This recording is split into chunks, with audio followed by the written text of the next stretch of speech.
Andy Griffith, an enduring television star of the 1960s and 80s, died early Tuesday at his home in North Carolina and was laid to rest nearby. There is a moment, somewhere in the middle of July 3, 2012, when millions of Americans turned on the news and learned two things at the exact same time. That Andy Griffith was dead, and that he was already buried. Not dying. Not recently passed. Already in the ground, on his own property. Before noon on the same day his heart stopped beating. The man who had spent 5 decades as the warm, steady center of American television had slipped out of the world so quietly, so completely, that most of the country didn't even get the chance to grieve before the earth had already closed over him. And for years, people couldn't shake the feeling that something about that didn't add up. The questions followed his memory like a shadow. What was the rush? Who made that call? What were they trying to hide? The answers, when they finally emerged, turned out to be far more human, far more deliberate, and far more moving than any conspiracy theory could have been. Because this wasn't a cover-up. This was a final wish. And the story of how it came to be, and what it cost the people who loved him, is one of the most quietly remarkable stories in the history of American celebrity. To understand what happened on that July morning, you have to go back much further than 2012. You have to go back to the life Andy Griffith had been living for half a century, and more specifically, to the thing about that life that had quietly worn him down to the bone. Andy Griffith was born on June 1, 1926, in Mount Airy, North Carolina, a small town tucked into the foothills near the Virginia border. His family had very little money. He grew up in a modest home, sang in the church choir at Grace Moravian Church, and developed an early love of music and performance that would define everything that came after.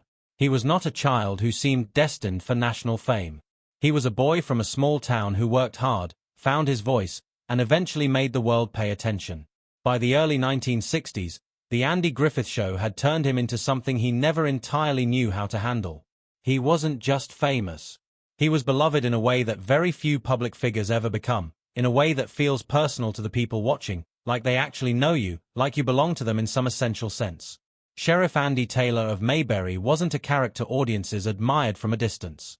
He was a man they invited into their living rooms every week, a man they trusted, a man whose calm and decency made them feel like the world was going to be all right. And that feeling transferred completely onto Andy Griffith himself. 4 decades, he carried that weight with grace. He continued working. He reinvented himself with Matlock in the 1980s, playing another steady, principled Southern man navigating a complicated world. He recorded gospel music. He stayed connected to his faith, to his roots, to the things that had made him who he was before any of it happened. But fame has a way of taking things from you even as it gives, and what it had taken from Andy Griffith, slowly and relentlessly over 50 years, was privacy. The simple, unremarkable ability to exist without being observed. By the time he retired from public life and settled on Roanoke Island, on North Carolina's Outer Banks, he had made peace with most of what his life had been. But he had also made a decision about how it was going to end. And he had made that decision very deliberately, very specifically, with full knowledge of what he was asking and what it would require. The decision was this. When he died, he wanted to be buried immediately. Not in a day. Not in 2 days after friends and family had traveled from across the country. Immediately. The same day. Within hours. He wanted to be in the ground before the press helicopters could hover over his property, before the camera crews could set up at the edges of his land, before his death became a production. He had watched what fame did to the deaths of famous people. He had seen the spectacle, the intrusion, the way genuine grief gets swallowed by the noise of celebrity coverage. He had seen photographers scaling fences for a shot of a casket. He had seen news broadcasts running live footage of private funerals as though they were entertainment. He had decided, with characteristic quietness and absolute firmness, that none of that would happen to him. He had earned the right to leave the world on his own terms, and he intended to exercise it. What makes this more than just a personal preference is the planning that went into it. Andy Griffith didn't just express a vague wish to a few people. He made specific, practical arrangements. He had conversations with trusted friends and family members about exactly what he wanted and why. He made clear that the burial was to happen on his own property, on Roanoke Island, in the place where he had chosen to spend his final years. He made clear that there was to be no public ceremony, no announcement made far enough in advance that journalists could mobilize and descend. The plan was to act fast, to move while the world was still catching up to the news, to be done before the circus had a chance to begin. It was, in its way, a masterclass in privacy management from a man who had spent his entire professional life being unable to manage it. On the evening of July 2, 2012, Andy Griffith fell seriously ill at his home on Roanoke Island. He was 86 years old. He had been dealing with health challenges for some years, including heart-related issues that had made his family and close friends quietly aware that the end might not be far away. And in a moment that tells you something important about who he was, he made a choice that most people in his condition might not make. He declined to go to the hospital. There would be no emergency room, no team of doctors performing heroic interventions in a sterile facility far from home. He wanted to be where he was. He wanted to be on the island, in his home, with the people he loved gathered around him. So that is what happened. His wife of nearly 30 years, Cindy Griffith, was with him. Friends and family gathered. He said his goodbyes. And in the early morning hours of July 3rd, sometime around 7 in the morning, Andy Griffith died of a heart attack. He was at home. He was at peace. And the plan he had put in place years earlier immediately went into motion. By 11:30 that same morning, he was buried on his own property. 4.5 hours. That was the entire window between Andy Griffith's last breath and the moment the earth was closed over him. A funeral home representative confirmed the timeline when pressed by reporters, and the confirmation sent shockwaves through the country. The executive director of North Carolina's Funeral Directors Association, a man with more than 3 decades in the business, told the press that he had never encountered anything quite like it. He could not recall, in 32 years of working in that field, a burial that had happened so quickly. He noted that standard practice, the thing that virtually every family does, is to wait several days, to give people time to travel, time to gather, time to grieve together in the traditional way. None of that had happened. Andy Griffith had been buried before most of America had even processed the news that he was gone. The speed was legal, it should be said clearly. North Carolina law permits home burial on private property. The state does not mandate embalming. It does not require a commercial casket or a burial vault. It does not impose waiting periods. As long as the death is properly documented and local requirements are satisfied, a family has the right to bury their loved one on their own land.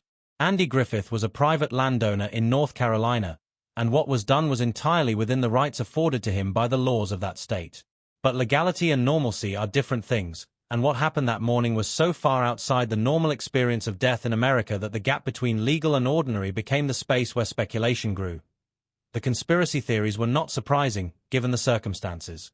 When a beloved public figure is buried so quickly that the news of his death and the news of his burial reach the public at essentially the same moment, people are going to ask questions.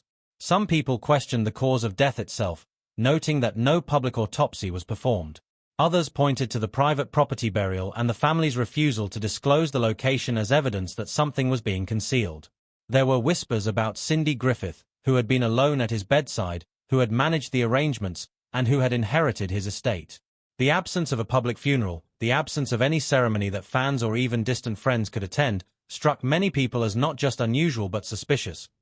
But the biography written by Daniel DeVise, drawing on extensive research and access to people who knew Andy Griffith well, offered a very different explanation. Not a mystery, but a plan. Not concealment, but clarity of purpose. Andy Griffith had known exactly what he was doing, and the people around him had honored it with remarkable precision. The details that emerged painted a picture not of a family acting strangely under pressure, but of a community acting protectively out of loyalty and love. One of the most striking of those details involved local law enforcement. According to accounts from people familiar with what happened that morning, the local sheriff in Dare County took the extraordinary step of grounding helicopters in the area around the Griffith property. He used his authority to keep camera crews from getting airborne access to the estate during the burial.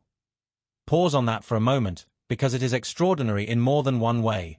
Andy Griffith, the man who spent decades playing the most famous fictional small-town sheriff in the history of American television, was protected in his death by a real sheriff doing a very real version of exactly what Sheriff Andy Taylor would have done. Protecting one of his neighbors.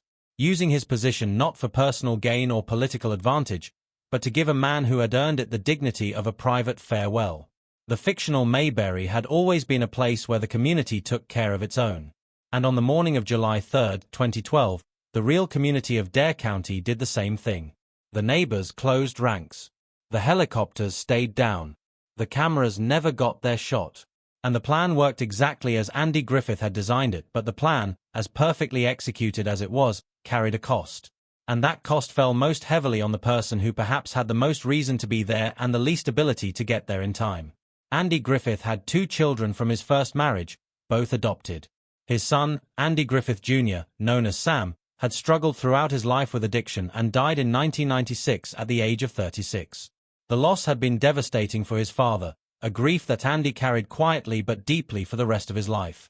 Sam's struggles had been tangled up in the complicated reality of growing up as the son of one of the most recognized men in America, and his early death was a wound that never fully healed.